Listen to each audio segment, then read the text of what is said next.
আসসালামু আলাইকুম রহমতুল্লাহি ওবরাকাতুহ। আলহামদুলিল্লাহি রাব্বিল আলামিন ওয়াসসালাতু ওয়াসসালামু আলা সাইয়্যিদিল মুরসালিন ওয়া আলা আলিহি ওয়া সাহবিহি আজমাইন, আম্মা বাদ। প্রিয় দেশবাসী, বন্যা দুর্গত দুস্থ আমাদের ভাই বোনেরা, আপনাদের এই মহাবিপদে ভারতের চাপিয়ে দেয়া এই ভয়াবহ পানি যুদ্ধে আমরা আপনাদের সাথী আছি, শরিক আছি, সমবেথী আছি। আপনাদের দুঃখে আমরা দুঃখী, আপনাদের বেদনায় আমরা বেদনাহত, আপনাদের মুসিবতে আমরাও জর্জরিত। আল্লাহ তাআলা আপনাদেরকে এই বিপদে সহায় হন, তিনি আপনাদেরকে মুক্তি দান করুন। আপনাদের যা যা প্রয়োজন তিনি তার আরশ থেকে বরাদ্দ করুন, আপনাদেরকে দান করুন। এবং এই পানি যুদ্ধে আপনাদের যত ক্ষতি হচ্ছে হবে, সেসব ক্ষতি পুষিয়ে আরো অনেক বেশি বেশি আদআফা মুদআফা বহু গুণ বৃদ্ধি করে আপনাদেরকে আপনাদের শারীরিক, আর্থিক, আপনাদের ঘর বাড়ির যে ক্ষতি হয়েছে সব আল্লাহ পুষিয়ে দিন। তিনি সর্বশক্তিমান। প্রিয় বন্ধুরা, একটি শিরোনাম দেখতে পাচ্ছেন, ভারত বাংলাদেশের উপর সামরিক যুদ্ধের চেয়েও বড় যুদ্ধ চাপিয়ে দিয়েছে। ছাত্র জনতা, সেনা, সরকার, রুখে দাঁড়াও। হে আল্লাহ, তুমি আমাদেরকে সাহায্য করো, শত্রুদেরকে নিপাত করো। যে কোনো মুসিবত আসলে তাৎক্ষণিক মুমিনের একটি দায়িত্ব আসে যে সেই মুসিবতটা আল্লাহর কাছে বলবে, আল্লাহর কাছে জানাবে। যেমনটি আল্লাহ তাআলা সূরা আল বাকারার 155-156 নম্বর আয়াতগুলিতে এই বিষয়ে কথা বলেছেন। মুমিনের জীবনটাই তো এরকম। ওয়ালানাবলুওয়ান্নাকুম বিশাইইম মিনাল খাউফি ওয়াল জু'i ওয়া নাকসিম মিনাল আমওয়ালি ওয়াল আনফুসি ওয়াস সামারাত। আমি কসম করে বলছি, আমি তোমাদের পরীক্ষা নেব বিশাইইন মিনাল জু', কিছু ক্ষুধা দিয়ে, বিশাইইন মিনাল জু'i ওয়াল খাউফ, কিছু ভয় ভীতির পরিস্থিতি তৈরি করে, ওয়া নাকসিম মিনাল আমওয়ালি ওয়াল আনফুসি ওয়াস সামারাত, মালের ক্ষতি, জানের ক্ষতি, ফল মূল ফসলের ক্ষতি, এসব দিয়ে আমি পরীক্ষা করব, দেখি তোমরা কি ভাবো আর কি বলো। মুসিবতে পড়ে, মুসিবত ভারত থেকে আসুক, শত্রু থেকে আসুক, নিজের কোনো বন্ধুর থেকে আসুক, যার কাছ থেকে আসুক, মুসিবত আসলে তুমি কি ভাবো? কারণ আমার অনুমোদন ছাড়া মুসিবতটি আসেনি, আমি কেন অনুমোদন দিলাম? আমি পরীক্ষা করছি তোমাকে। ওয়াবাশশিরিস সাবিরিন, যারা সবর করবে, ঈমানের উপর অটল অবিচল থাকবে, আমার সাথে তার সুসম্পর্কের উপরে সে অটল থাকবে, সেই অটল সাবিরিনদেরকে তুমি সুসংবাদ দাও। এখন মুসিবত আমাদের জীবনের একটা পার্ট। এই পার্টটি শুরু হলে কিছু নিয়ম আছে। শুরুতেই আমি কি বলবো? হায় হায় আমি ধ্বংস হয়ে গেলাম, হায় রে হায় আমার সর্বনাশ হয়ে গেল, হায় রে হায় আমি গেলাম, আমি কি পাপ করলাম, এমনটা কেন হচ্ছে, এগুলো না। আল্লাহ বলছেন 156 নম্বর আয়াত সূরা আল বাকারা, আল্লাযীনা ইযা আসাবাতহুম মুসিবা ক্বালু ইন্না লিল্লাহি ওয়া ইন্না ইলাইহি রাজিউন। যাদের যেই কোনো মুসিবত, যেই কোনো বিপদ, বন্যা হোক, কোনো যুদ্ধের মুসিবত হোক, মৃত্যুর মুসিবত হোক, রোগ ব্যাধির মুসিবত হোক, যেই কোনো মুসিবত আসুক না কেন, মুসিবত আসার সাথে সাথে কায় মনোবাক্যে তাদের মুখ দিয়ে বের হবে, ইন্না লিল্লাহি ওয়া ইন্না ইলাইহি রাজিউন। আমরা তো সবাই আল্লাহরই জন্য, আমরা তো সবাই আল্লাহর দিকেই ফিরে যাব। এই ভাব, এই বচন যদি আপনি মুখে নেন, কি হবে? সাথে সাথে আল্লাহ সাহায্য পেয়ে যাবেন। শুরু হয়ে যাবে আকাশ থেকে আপনার জন্য হৃদয়ের শান্তির বরাদ্দ, আপনার জন্য ত্রাণের বরাদ্দ, আপনার জন্য সামনের ক্ষতি পুষিয়ে নেয়ার বরাদ্দ, সব শুরু হয়ে যাবে। উলাইকা আলাইহিম সালাওয়াতুম মির রাব্বিহিম, এদের উপরে রয়েছে রহমত, শান্তি, স্নেহ, মায়া তাদের রবের পক্ষ থেকে। সালাওয়াতুম মির রাব্বিহিম ওয়া রাহমাহ ওয়া উলাইকা হুমুল মুহতাদুন, এরাই গাইডলাইন প্রাপ্ত, হেদায়েত প্রাপ্ত, সঠিক পথ প্রাপ্ত। যে বিপদ আমার পার্ট অফ লাইফ, এই জীবনের একটা অংশ, এটা আসলে আমাকে কি করতে হবে? যারা এইভাবে আল্লাহর দিকে বিপদটাকে সমর্পণ করেন, আরজি জানান, দরখাস্ত করেন, তাহলে তারা হেদায়েত প্রাপ্ত। রাসূল সাল্লাল্লাহু আলাইহি সাল্লামের একটি হাদিস রয়েছে আবু দাউদের মধ্যে, তিনি বলেন, মান আসাবাতু ফাকাতুন ফাআনজালাহা বিন্নাস লাম তুসাদ্দা ফাকাতুহু, যার কোনো বিপদ, দারিদ্র, অভাব, অনটন, মুসিবত এগুলো যখন আসলে যদি সে শুরুতে আল্লাহমুখী না হয়ে মানুষমুখী হয়, যে ভাই আমাকে বাঁচাও, আমাকে সাহায্য করো, আমাকে ত্রাণ দাও, শুরুতেই ফার্স্ট নাম্বার যদি মানুষের দিকে এটাকে নিয়ে যায়, মানুষের কাছে সে আকুতি জানায়, লাম তুসাদ্দা ফাকাতুহু, তার বিপদ কাটবে না, তার এই অভাব, তার এই দারিদ্র, তার এই ক্রাইসিস দূর হবে না। তাহলে এই ভুল আমরা যাতে না করি। ওমান আনজালাহা বিল্লাহি আওশাকাল্লাহু লাহু বিল গিনা, যে শুরুতেই আল্লাহ বাঁচাও, আল্লাহ আমি বাড়ি হারিয়েছি, আমার বাড়ির ব্যবস্থা করে দাও, আমি খাট হারিয়েছি, কাপড় চোপড় হারিয়েছি, খাদ্যদ্রব্য হারিয়েছি, আমার কি আছে সবই তো আমি হারিয়েছি, তুমি জানো, তুমি সব ব্যবস্থা করে দাও। যখন ওমান আনজালাহা বিল্লাহি আওশাকাল্লাহু লাহু বিল গিনা, আল্লাহ শীঘ্রই তাকে তার এই সব হারানো জিনিস পাওয়ার মতো পজিশন করে দিবেন, তার বিত্ত এনে দিবেন, তার সমৃদ্ধি, সচ্ছলতা এনে দিবেন। তিনি দায়িত্ব নিয়েছেন, এটা আল্লাহ বলছেন, আমি দায়িত্ব নিলাম, যখন তুমি আমার কাছে আকুতি জানিয়েছ, আমি দায়িত্ব নিলাম, আমি তোমাকে ইনশাআল্লাহ আমি বাঁচাবার ব্যবস্থা করে দিচ্ছি, তোমার হারানো সব জিনিস ফেরত দেওয়ার ব্যবস্থা করছি। সুবহানাল্লাহ। এটি ইমাম আবু দাউদ বর্ণনা করেছেন। তো সম্মানিত দেশবাসী, আমি বাংলাদেশের সকল ছাত্র জনতা, সেনাবাহিনী, সরকার সবাইকে এই পরিত্রাণ যুদ্ধে, উদ্ধার যুদ্ধে ঝাঁপিয়ে পড়ার জন্য আহ্বান জানাচ্ছি। আমরাও আছি আপনাদের সাথে। আমাদের প্রবাস থেকে বিভিন্ন টিম, বহু টিম কাজে নেমে গেছে আলহামদুলিল্লাহ। আমি আমার আবাসী প্রবাসী সকল বাংলাদেশি, বাংলাভাষী বন্ধুদেরকে আহ্বান জানাচ্ছি, এটি একটি যুদ্ধ।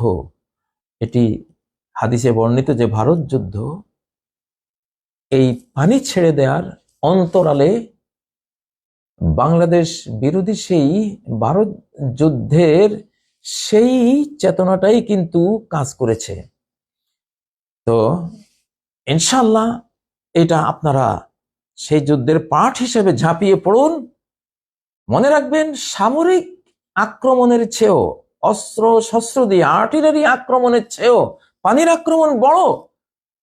এটা হাদিস রয়েছে যে আল্লাহ তাআলা যখন পাহাড় সৃষ্টি করলেন, হাদিসের সনদ নিয়ে কিছু কথা আছে, কিন্তু এইসব ক্ষেত্রে এইসব হাদিস নেওয়া যায়, যে যখন পাহাড় সৃষ্টি করলেন, ফেরেশতারা জিজ্ঞাসা করলেন, পাহাড় চেয়ে শক্তিশালী কিছু আছে? আল্লাহ বলেন, আছে। সেটা কি? লোহা। লোহা দিয়ে পাহাড় কেটে ফেলা যায়। তারপর জিজ্ঞাসা করলেন, লোহার চেয়েও বেশি শক্তিশালী কিছু আছে? বললেন যে হ্যাঁ আছে। সেটা কি? আগুন। আগুন দিয়ে লোহাকে গলিয়ে ফেলা যায়। আচ্ছা, তারপরে 4 নম্বরে প্রশ্ন করলেন, আগুনের চেয়েও কি শক্তিশালী কি কিছু আছে? হ্যাঁ আছে। কি? পানি। পানি দিয়ে আগুনকে, যত বড় আগুন হোক, নিভিয়ে ফেলা যায়। তাহলে দেখুন, লোহা দিয়ে যেই অস্ত্র তৈরি করা হয়, আগ্নেয়াস্ত্র বানানো হয়, সেইটার চেয়েও পানির ক্ষমতা বেশি, পানির ধ্বংসযজ্ঞের ভয়াবহতা বেশি। তাহলে সামরিক আক্রমণের চেয়েও এই যে যে যে ওয়াটার ওয়ার যে চালানো হলো, ওয়াটার অ্যাটাক করা হলো, এটা আরো ভয়াবহ যুদ্ধ চাপিয়ে দেওয়া হলো নিরপরাধ বাংলাদেশিদের উপরে। এর বিচার আমরা আল্লাহর কাছে চাচ্ছি। এটা মামলা হওয়া দরকার। বিভিন্ন অ্যাঙ্গেল থেকে কথা চলছে। বাংলাদেশে যারা সামর্থ্য রাখেন, এটা একটা জুলুম, আন্তর্জাতিক নদী যেগুলোর উপরে আল্লাহ তাআলা সবাইকে অধিকার দিয়েছেন, সেই নদীতে বাঁধ নির্মাণ করে খরায় আমাদেরকে মারে শুকিয়ে, আর বর্ষায় মারে চুবিয়ে। এই যে শুকিয়ে মারা, চুবিয়ে, ডুবিয়ে মারার এই যে একটা যুদ্ধ, কেন তারা এই যুদ্ধ করবে আমাদের বিরুদ্ধে? কে এই আইন, এই অধিকার তাদেরকে দিয়েছে? কোনো অধিকার নেই। এটা সম্পূর্ণ আন্তর্জাতিক আইনের পরিপন্থী একটি আগ্রাসন, একটি পানি যুদ্ধ। আল্লাহর বান্দাদেরকে আল্লাহর দেয়া যে পানি সম্পদ আছে, সবার অধিকার আছে, সেটা থেকে বঞ্চিত করা। প্রিয় বন্ধুরা, এটা 10-এর লাঠি 1-এর বোঝা। বিভিন্ন সংস্থা, ফাউন্ডেশন, বিভিন্ন দল মত নির্বিশেষে অনেকে কাজ করছেন, কিন্তু এটা এত বড় জাতীয় সমস্যা যে এখানে প্রত্যেকেরই অংশ নিতে হবে। এটা 2-4টা সংস্থা বা গ্রুপ এটাকে সামলাতে পারবে না। রাসূলুল্লাহ সাল্লাল্লাহু আলাইহি সাল্লামের একটা পদ্ধতি আছে যে এই জাতীয় বিপদ আসলে, মানে গণমানুষের উপরে বিপদ আসলে তিনি গণমানুষ দিয়েই সেটাকে সারাবার চেষ্টা করতেন। তিনি বলতেন যে মান কানা ইনদাহু তাওয়াম ইসনাইন ফালিয়াযাব বিসালিস, যার কাছে 2 জনের খাবার আছে তুমি তৃতীয় একজন নিয়ে যাও। মান কানা ইনদাহু তাওয়ামু আরবা, যার কাছে 4 জনের খাবার রান্না করা আছে ঘরে, তুমি পঞ্চম একজন নিয়ে যাও, ষষ্ঠ একজন নিয়ে যাও। তো এইভাবে বন্টন করে দিতেন। এখন আমাদের যে বন্যার্থ ভাই বোনেরা, তারা স্কুলে, মাদ্রাসায়, এতিমখানায় তারা তো আশ্রয় নিবে, এর পরেও অনেকের জায়গা হবে না। যার বিল্ডিং আছে, বাড়তি ঘর আছে, তার লাগে 2টা রুম, তার একটা রুম বাড়তি আছে, একটা রুম লাগে, 2টা রুম বাড়তি আছে, সেগুলো ছেড়ে দেয়া এই সময় ফরজ, সামাজিক ফরজ। নবী সাল্লাল্লাহু আলাইহি ওয়াসাল্লাম এইভাবেই মুহাজিরদের সমস্যা সমাধান করতেন। যখন তারা মদিনায় গিয়েছিল, এক একজন আনসারকে তিনি দিয়ে দিয়েছেন, 1 জন, 2 জন, 3 জন, তারা নিয়েছে, বাড়ি ছেড়ে দিয়েছে, জায়গা জমি ছেড়ে দিয়েছে, এইভাবে তাদেরকে আশ্রয় দিয়েছে। আশ্রয় দেয়া, মান নাফাসা আন মুমিনিন কুরবাতান মিন কুরাবিদ দুনিয়া, যেই ব্যক্তি দুনিয়ার একটি মুসিবত কোনো মুমিন থেকে দূর করলো বা সাদা কোনো মানুষ থেকে দূর করলো, নাফাসাল্লাহু আনহু কুরবাতান মিন কুরাবি ইয়াউমিল কিয়ামা, আল্লাহ তার থেকে কিয়ামতের দিনের ভয়াবহ কোনো বিপদ থেকে তাকে মুক্তি দিয়ে দেবেন। আল্লাহু আকবার। ওমান ইয়াসসারা আলা মুসরিন ইয়াসসারাল্লাহু আলাইহি ফিদ দুনিয়া ওয়াল আখিরা, একজন অসচ্ছল বিপদে পড়া মানুষকে যে সহযোগিতা করবে, তার কষ্টের জীবনকে সহজ করে দেবে, আল্লাহ তাআলা এই ব্যক্তির জীবন দুনিয়া আখিরাতে সহজ করে দেবেন। আল্লাহু আকবার।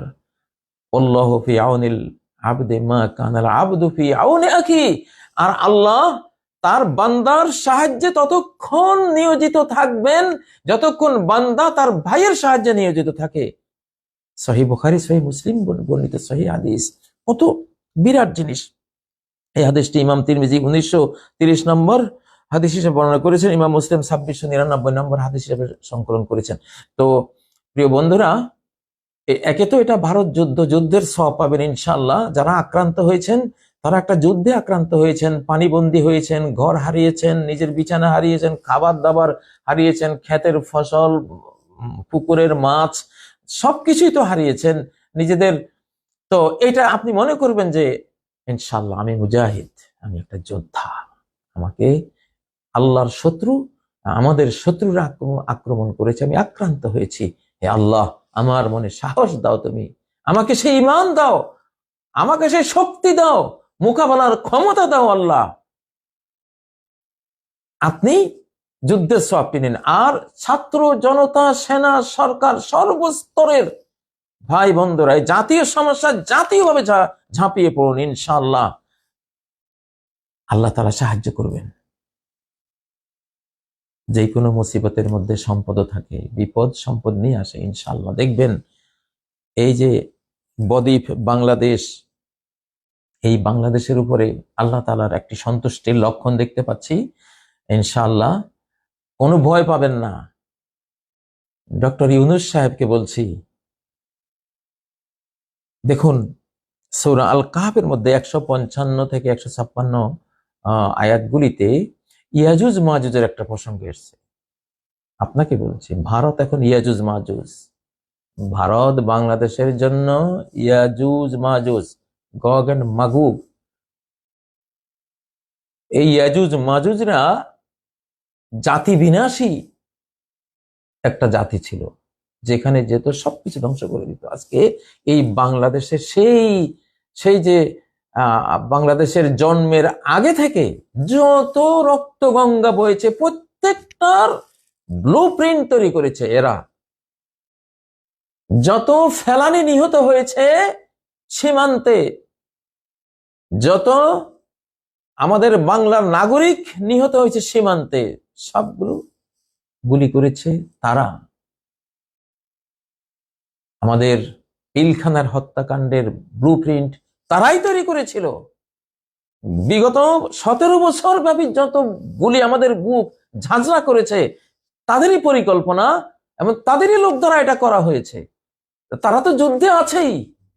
ফারাক্কা সহ টিপাইমুখ, তিস্তামুখ বাঁধ, এখন এই যে ত্রিপুরার ডুম্বুর যে বাঁধটির কথা শুনলাম, এগুলো দিয়ে শত শত নদীমাতৃক বাংলাদেশের নদীগুলিকে হত্যা করে গোটা দেশটাকে হত্যা করার, দেশবাসীকে হত্যা করার সেই ঘৃণিত যুদ্ধে তারা জড়িয়ে আছে। বিন্দু পরিমাণ ভারত প্রীতি যদি কারো অন্তরে থাকে, ইস্তেগফার করুন, তওবা করুন আল্লাহর কাছে, যে আল্লাহ ক্ষমা চাই, তুমি মাফ করে দিও। 71-এ ভুল করেছিলেন, এদেরকে খুব ভালোবেসেছিলেন,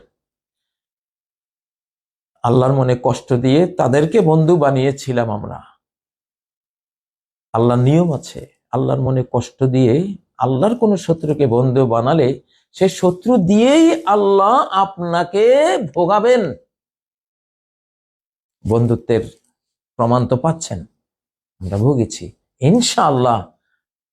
আমি আশা করি আমরা যখন ভারত প্রীতি থেকে তওবা ইস্তেগফার করে ফেলেছি, আলহামদুলিল্লাহ, এই ফারাক্কাও থাকবে না, টিপাইমুখ বাঁধও থাকবে না, তিস্তা ব্যারেজও থাকবে না, এই ডুম্বুর বাঁধে ঘাতক বাঁধ, এই যে মানব হত্যাকারী, মাতৃভূমি হত্যাকারী, এসব ঘাতক বাঁধ ভবিষ্যতে একটাও থাকবে না ইনশাআল্লাহ।